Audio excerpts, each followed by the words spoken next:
One of my clients has autism, and at the moment that I met him, I actually, I think this is the first experience I had with an autistic child, so I wasn't completely educated about it. And when I saw him, I just thought that he was just a happy kid that was in his own world. I didn't think anything of it. It's very difficult for me to look at people and judge them. I just tried to really accept them for who they are. And I remember his dad saying to me, "I want you to work with my son, but I want you to be very patient with him, please. He's a special gem to me. This is my one child that I love so much and who truly needs me." And at that time, I thought he was just telling me this kid was just either bad or just didn't want to do the workout, or just had a bad kid. I didn't really think anything further.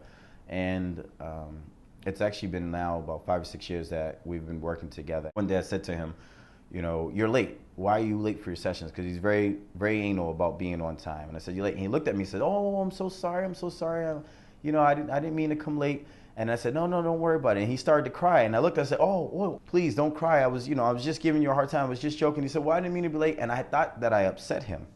So maybe like a week or two after that, it was kind of like a similar scenario. And I said to him, I said, "What happened? What happened? What happened?" And then he gave me the same exact line that he gave me 2 weeks prior. And I looked at him and I was like, "You knew all along that you've been pulling my chain, and that, that this would actually upset me and make me feel guilty. And you've been guilting me all along." And ever since then, I just kind of look at him like, "You're very clear about what's going on. You're very smart, And I tell him all the time, like, "You're an angel just watching over me. And you're really the judgment of my integrity, because when I think that you don't understand what's happening, you're not clear and present, you're actually way sharper than what I am. And you have a photographic memory, so I know that you actually categorize things and you remember them." I remember one time he got in my car and he goes, "Hey, Jimmy, I really want to talk to God," because he develops these obsessions.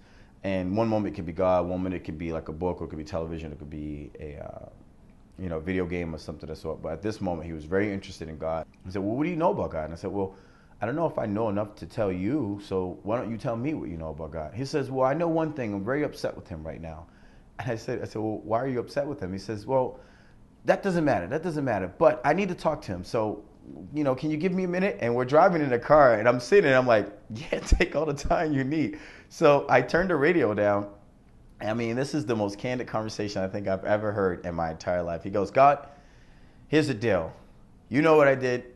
I know what I did. And I think you should be okay with it by now. I said I was sorry. Get over it." He said, "There's no reason for you to still be upset with me. Like, I'm done with it." And that's all I got to say. And then he turned around and looked at me and says, "Do you think he heard me?" And I said to him, at this point, I'm in the car just bawling. I can't even control it. And he's looking at me strange. And I said, "If he didn't hear you, then he doesn't hear any of us. And if you don't make it, then none of us are making it. So I'm hoping that he did hear you." And he looked at me and said, "Good, I feel better now." And he turned the radio back up. From that moment, I took that, and that's how I apply myself now. It's just, I'm going to be present, and when I need to speak to the Most High, I'm just going to do it just as he did, And so that's one of many opportunities I've had with him where I've just felt so connected. And I think when I'm with him, that's the connection that he and I have, is that we're just very in a moment. We're very present and very truthful with one another. And he's grown to be like a little brother to me. And I love him dearly.